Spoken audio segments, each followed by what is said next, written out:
A'udzu billahi minasy syaithanir rajim. Bismillahirrahmanirrahim.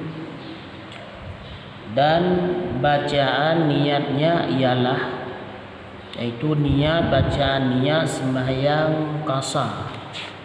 Qasa sembahyang niaji usolli fardhu dhuhri raka'ataini kasran lillahi ta'ala. Allah, sengaja aku sembahyang fardu zuhur 2 rakaat memendekkan karena Allah Ta'ala. Ini adalah niat sembahyang qasar. Sembahyang 2 rakaat. Kemudian dan dibolehkan pula mengumpul sembahyang bagi orang musafir. Jeksi tak pesapat sembahyang bagi orang musafir, yaitu zuhur beserta asar dan maghrib beserta isya. Jita tarik luhu tatari ba'asa dan maghrib tersepat dengan isya. Nyanjut bagi orang musafir. Caranya boleh 2 macam. Cara ni ada 2 macam.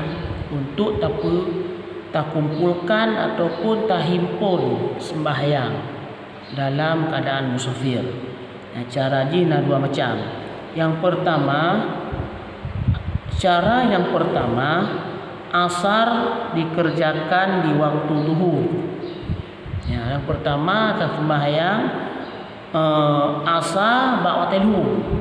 Tarik sembahyang asar ba'da luhur. Yang meli kitanya di tanah dalam keadaan musafir.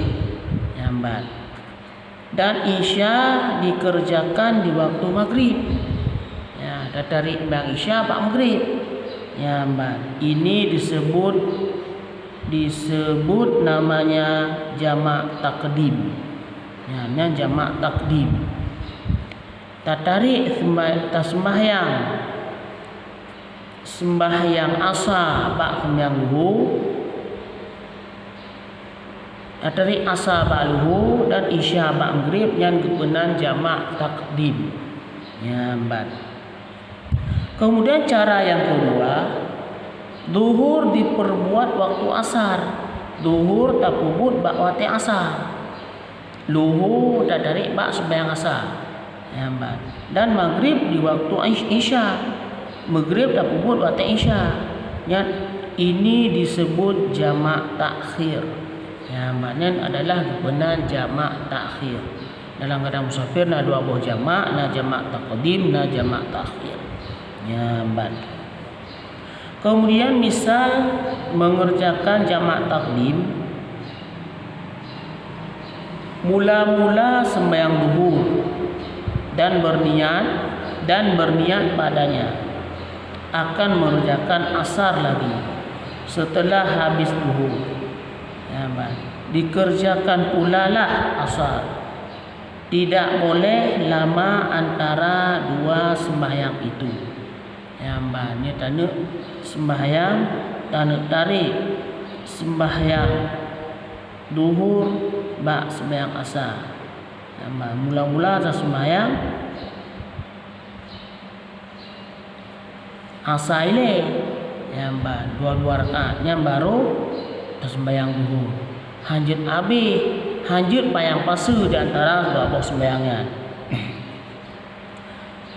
Bacaan niatnya usolli fardhu dhuhri raka'ataini majmu'an ilahil asri lillahi ta'ala. Sahaja aku sembahyang zuhur 2 rakaat memendekkan dan mengumpulkan asar kepadanya karena Allah Ta'ala. Niat ini. Kemudian mengerjakan jamak takhir. Mesti diniatkan waktu zuhur itu. Metana ubut tanuk pegak sembahyang secara jamak takhir yang mesti lekno tanit bak watelhu tani. Akan mengerjakan di waktu asar. Batepah sembahyang zuhur, kawatelhu, tani jujo tarik sembahyang zuhur bak asar. Dayak ju musafir. Pat waten tu sembahyang asar inan tadeng tas sembahyang jamak takhir. Bacaan niatnya ialah usolli fardal asri raka'ataini kasran majmu'an ilahi dhuhru lillahi ta'ala. Sengaja aku sembahyang asar 2 rakaat, memendekkan lagi mengumpulkan zuhur kepadanya dan setelah habis asar kerjakan pula sembahyang zuhur. Demikian pula pada maghrib dan isya. Jadi faedah dengan sampai seorang itu ke tempat yang dimaksudnya dan sekurang-kurangnya tinggal di situ 4 hari atau 4 hari 4 malam, tidak dinamakan lagi musafir. Seroro orang kata tempat yang tak maksud, dayak tujuan, dayak bersilaturahmi gede benda Aceh ataupun Usigli. Dia katanya katinggal dia katanya put uro put malam di tempat maksud katanya. Yang le katanya hanjil le untuk takasa sembahyang. Maka karena anak benar le katanya musafir. Ya ban. Wallahu a'lam bissawab.